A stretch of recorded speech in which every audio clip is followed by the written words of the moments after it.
I stopped dead in the hallway, my knuckles white around the handle of my rolling suitcase.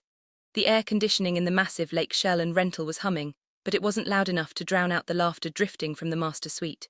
It was 11:30 at night on July 3rd. We had just arrived after a 4-hour drive, and while the rest of the family was claiming the bedrooms with the lake views and the king-sized beds, I was still looking for where I was supposed to sleep. Then I heard my mother, Karen. Her voice was distinct, pitched high with amusement. "Oh, don't worry about Megan," she said. "She's fine in the bunkhouse, it builds character." My sister Ashley's laugh followed, sharp and dismissive. "Exactly. Besides, having her out there means she can keep an eye on all the kids. It's perfect. We won't hear a peep from them until noon." I felt a cold prickle of dread at the base of my neck. The bunkhouse they were referring to wasn't a guest cottage. I had seen it on the listing. It was a converted garage detached from the main house with no air conditioning. And according to the reviews, I had read a serious spider problem. "But are you sure she won't mind watching all 12 of them?" my mother asked, though her tone suggested she didn't actually care. "That's a lot for one person, especially with the Barbies." "Mom, please," Ashley scoffed. "She's single. She doesn't have a husband or kids. What else is she going to do? It's not like she needs a vacation. She needs a job to keep her busy. We're doing her a favor." The hallway seemed to tilt. 12 kids. They were planning to dump 12 children, my nieces, nephews, and cousins' kids, into a sweltering garage with me for the entire holiday weekend. And while I ran an unpaid daycare in 100 degrees reheat, they would be on the luxury wine boat I had spent weeks researching and booking. Plus, Ashley added, her voice dropping to a conspiratorial whisper that carried perfectly through the door since she paid the deposit for the boat. "She can't exactly back out now, can she? She's too invested." I stood there frozen. The fatigue from the drive vanished, replaced by a clarity so sharp it felt like a physical blow. They weren't just thoughtless. This was premeditated. They had orchestrated this entire trip, the location, the sleeping arrangements, the schedule around my utility. I wasn't a daughter or a sister to them. I was infrastructure.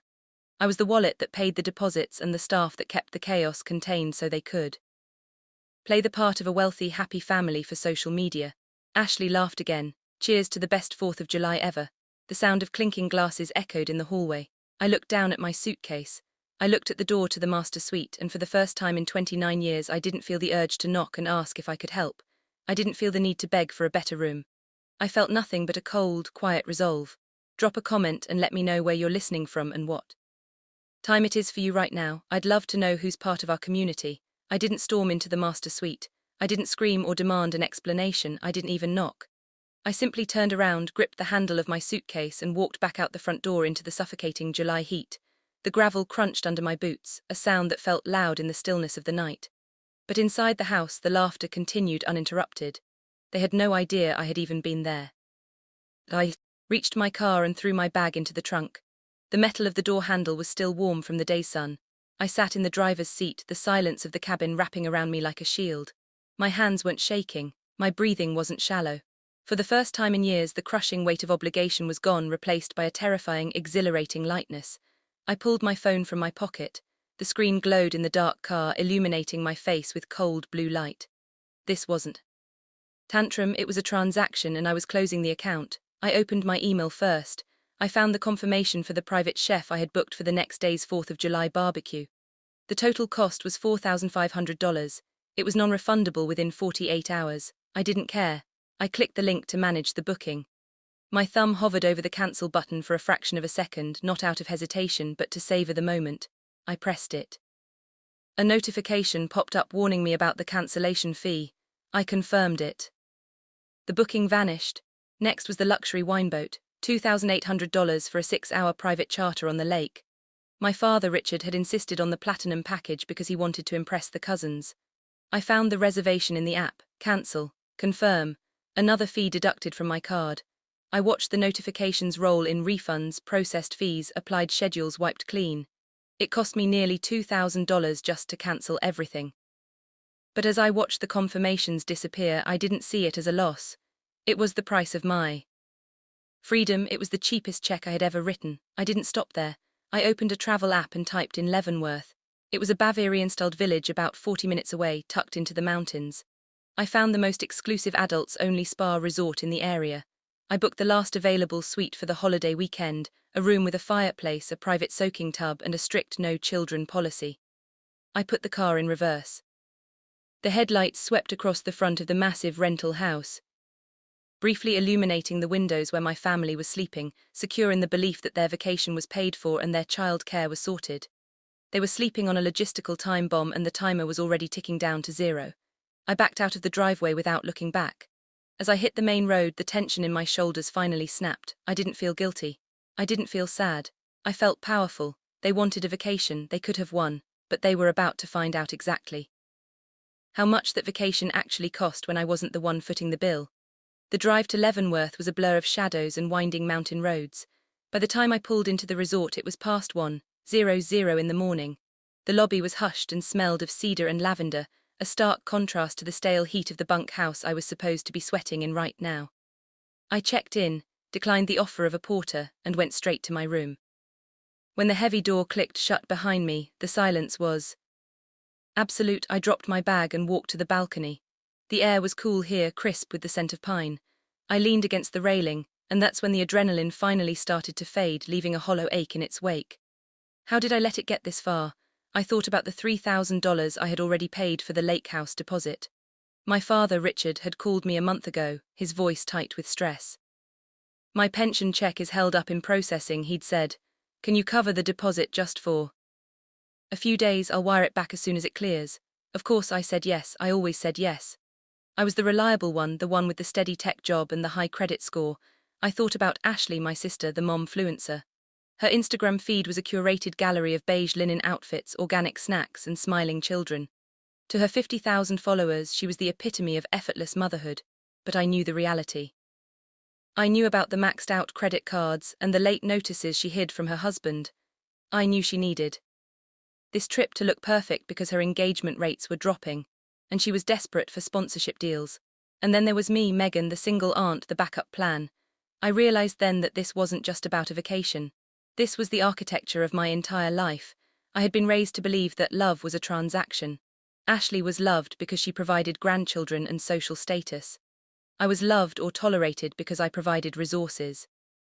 My utility was the rent I paid for my place in the family. If I stopped paying, if I stopped fixing, if I stopped being the silent machinery that kept their lives running smooth, what was left? Nothing. The realization should have been devastating. Instead, it felt like solving a complex bug in a line of code. I had identified the error. The system wasn't broken. It was designed this way. And for 29 years, I had been the one keeping the server running while they drained the bandwidth. I walked back into the room and sat on the edge of the bed. I didn't unpack, I didn't cry. I simply opened my banking app and looked at the charges for the cancellations. They were steep, but they were finite. The cost of my family's love, however, was a debt that would never be paid off. I turned off my phone. For the first time in my life, I wasn't going to be on call. I wasn't going to be the fixer. I was going to sleep. And tomorrow, while they woke up to a disaster of their own making, I was going to order room service and watch the world burn from a safe distance. I slept until 9 the next morning. When I woke up, the sun was streaming through the heavy curtains, and for a moment I forgot where I was. Then I saw the empty armchair by the fireplace and the silence of the room washed over me. I reached for my phone on the nightstand. The screen lit up with a wall of notifications, 47 missed calls. The timeline of the meltdown was laid out in text messages like a forensic report. 8 in the morning, the confusion. My mother, Karen, Megan, where are you? The kids are up and hungry. Who is making breakfast? Ashley, hello, I need you to watch the twins so I can shower. Stop playing games. 10 in the morning, the panic. Richard, the chef, isn't answering. Did you confirm the time he was supposed to be here an hour ago to prep the brisket? Ashley. Megan, seriously, this isn't funny. I have a luxury barbecue reveal scheduled for noon. My followers are waiting. Where is the food? 11:30. The rage. This was when they must have arrived at the marina. Karen, they're saying the boat is cancelled. They said. You cannelled it last night. What is going on, Ashley? You vindictive little witch. You ruined everything. Do you know how bad this looks? I promise content. You are ruining the family aesthetic. Then came the voice note from Ashley. I pressed play, turning the volume down low so as not to disturb the peace of the room. Her voice was shrill, distorted by wind and anger. You are so selfish, Megan. You've always been jealous because I have a family and a life and you have nothing. You're trying to punish us because you're miserable and alone. Well, congratulations. You ruined the 4th of July. I hope you're happy. I listened to it twice, not because it hurt, but because it confirmed everything. They didn't ask if I was safe. They didn't ask if I was hurt. They didn't even ask why I left. They only cared about the chef, the boat, and the aesthetic. The inconvenience was the only tragedy they recognized. I didn't type a response. I didn't engage. Instead, I ordered room service, eggs, Benedict, fresh fruit, and a mimosa. I sat on the balcony and ate slowly, watching the mountains shimmer in the heat. They thought I was miserable and alone. I looked at my breakfast. I looked at the view. I had never felt less alone in my life. I was finally in the company of someone who respected me. I finished my breakfast and pushed the room service cart into the hallway. Then I went back to the desk, opened my laptop, and did what I did best. I stopped being a sister, and I became an auditor. The barrage of insults from my family was still scrolling across my phone screen. Accusations of selfishness, hysteria, and ruining the family memory. I ignored them. Instead, I pulled up the shared spreadsheet I had created months ago for the trip expenses. I was the one who managed the logistics, so I had the data. I looked at the line item for the wine boat. The total cost was $2,800. I had paid the initial deposit of $1,000 on my credit card to hold the reservation.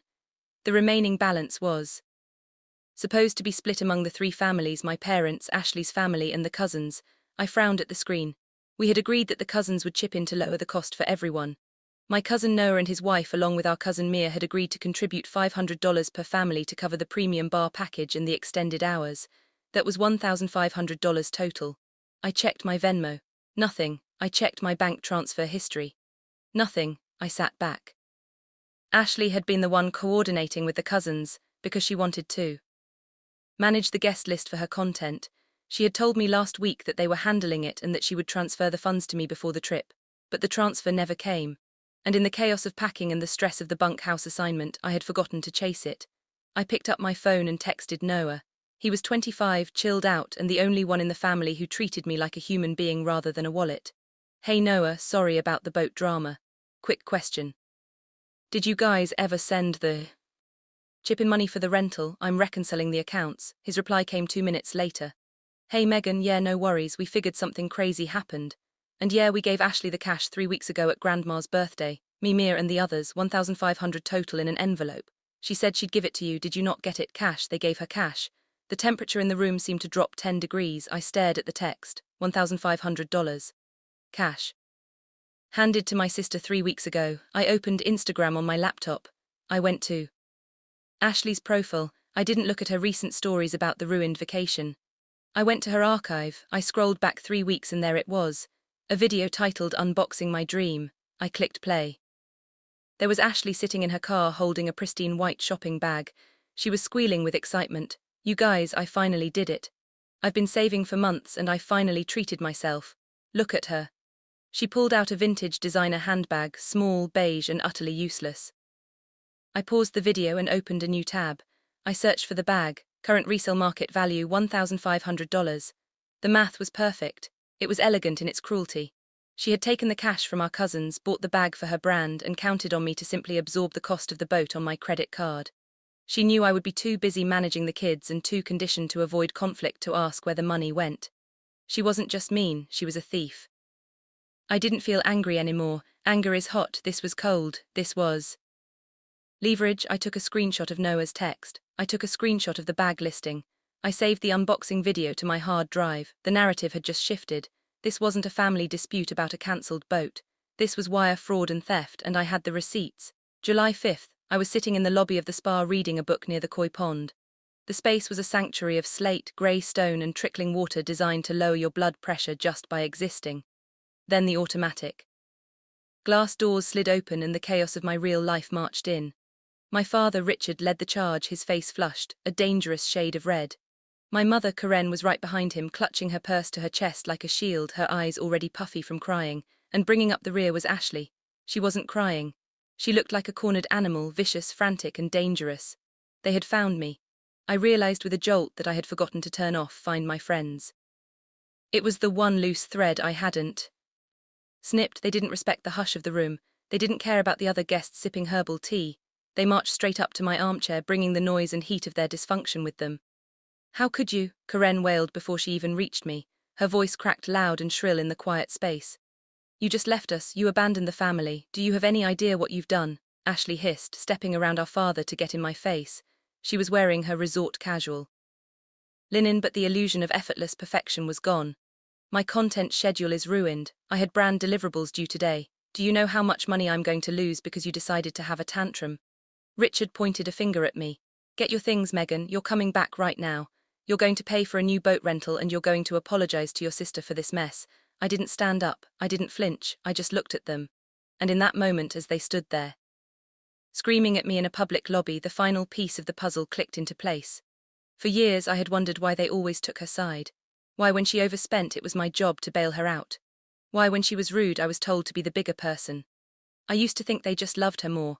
But looking at them now, my mother weeping over the image of a broken reunion, my father demanding I fix the finances, I realized it wasn't about love, it was about the lie. Ashley was the golden child, not because she was better, but because she was their avatar. She represented the fantasy. They wanted to live in a world of cute grandchildren, internet fame, and endless leisure. She was the image, I was the truth teller. I was the one who brought up budgets, schedules, and consequences. I was the reality check, and people hate reality when it threatens their delusion. They weren't attacking me because I had ruined their vacation. They were attacking me because I had stopped subsidizing the illusion. Without my money and my labor, Ashley wasn't a successful influencer. She was just a broke woman with a shopping addiction, and my parents weren't the patriarch and matriarch of a successful clan. They were just enablers drowning in debt. I was the mirror they didn't want to look into. Are you listening to me? Richard shouted, oblivious to the concierge approaching us with a look of alarm. You are going to fix this. No, I said, my voice was quiet, calm, and terrifyingly steady. I'm not, Ashley scoffed, crossing her arms. You think you're so superior, don't you?